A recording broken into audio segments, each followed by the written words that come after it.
Sur l'hippodrome de Paris-Vincennes, sur les 2850 mètres de la grande piste, c'est une course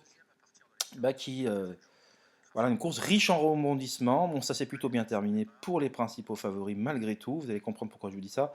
Alors, c'est le départ. Emma Brickville, dont on ne s'explique pas la faute. Franchement, je ne comprends toujours pas pourquoi elle a fait la faute en partant. Bon, c'est ainsi. Franklin Park, pareil, s'est montré indélicat. Pendant ce temps, Guapo Marboula, qui était bien parti à l'extérieur, rétrograde quelque peu. Bon, rien de bien méchant, mais il va pouvoir être placé dans le sillage de Grey dans quelques instants, et même du numéro 11 plutôt. On verra que ce sera l'une des bonnes notes de ce quintet. Donc Galante Carrel est bien parti côté corde. Et, bon, les deux favoris sont correctement, vraiment correctement partis. Et Hasard d'érable est au sein du peloton, bien caché. Là, en tête de course, donc Gaman Mae est en tête, relayé par Olp Vautier, qui, vous allez le voir dans quelques instants, va se mettre à tirer, à brancher, et du coup, malheureusement, va pouvoir être caché et fait la main à son driver. Bon, là, on comprend que ça va être compliqué sur les 2008 d'aller au bout, parce qu'il se met à brancher, à tirer, il prend de l'avance, et il est incontrôlable, malheureusement. Philo de l'arrêt est côté corde, à l'extérieur Grey qui attend un dos qui ne vient pas pour l'instant. Azur d'Herpès, ça rapproche par les ailes, il va justement pouvoir couvrir Grey d'ici quelques instants. Harrison Duplessis a de la bonne course en 5-6e position derrière les favoris. Voilà. Donc l'autre favori qui était passé favori à 2,50 €, Hasard d'érable, incroyable, c'était les deux gros faves. Hein. Eh bien, Hasard d'érable attend son heure toujours au sein du peloton avec des ressources. Hein. Il n'est pas loin d'Harrison Duplessis. Entre les deux, on peut noter la présence de la future lauréate Haitian Fight Song, qui, contrairement à la dernière fois, se sera rapprochée plus tard durant le parcours. Et bien, on en a pris à Benjamin Rochard. La dernière fois, c'était rapproché un peu trop tôt au 800, et elle avait malheureusement plafonné à la fin, mais elle courait quand même bien. Elle était pieds nus pour la première fois. Vous le voyez, nous sommes dans la plaine, et là, Vautier a pris beaucoup d'avance, mais il tire, il ne... Et le problème, c'est que son driver ne peut pas trop le contrarier non plus. Et malheureusement, vous allez comprendre dans quelques hectomètres que la partie va devenir beaucoup plus compliquée pour lui. Bon, Fakir Mae, non pas Fakir Mae, c'est ça la Kazakh.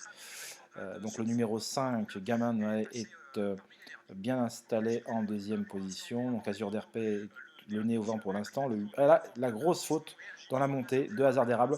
Et là, j'ai pensé, j'ai dit, c'est bon, c'est fini. C'est fini, j'ai pensé que c'était fini, vraiment.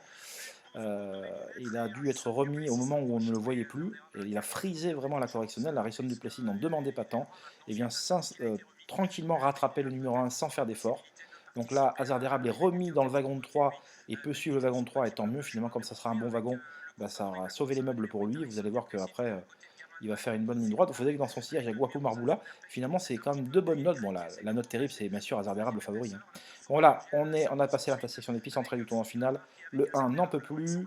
Harrison Duplessis prend l'avantage. Gray est à son extérieur, mais a fait pas mal de boulevards depuis les premiers mètres. Donc là, c'est du pain béni pour Eric Raffin. Je pense que son regret, c'est ne pas avoir envoyé plus tôt. Il a trop fignolé. Pendant qu'à l'extérieur, vous voyez, là, il y a un carambolage dans la mi-temps finale. Et Hasard d'érable, eh bien, va fournir un bel effort final, mais Aisha Feinson n'avait rien fait du parcours et va venir cueillir Harrison Duplessis. Voilà, voilà. C'est un peu décevant hein, d'avoir été battu quand vous avez une franche longueur d'avance comme ça, quand même, dans la ligne droite.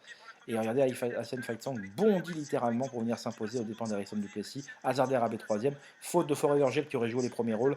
Hazard, Légion d'RP est quatrième et Groupeur Ramboula une belle note.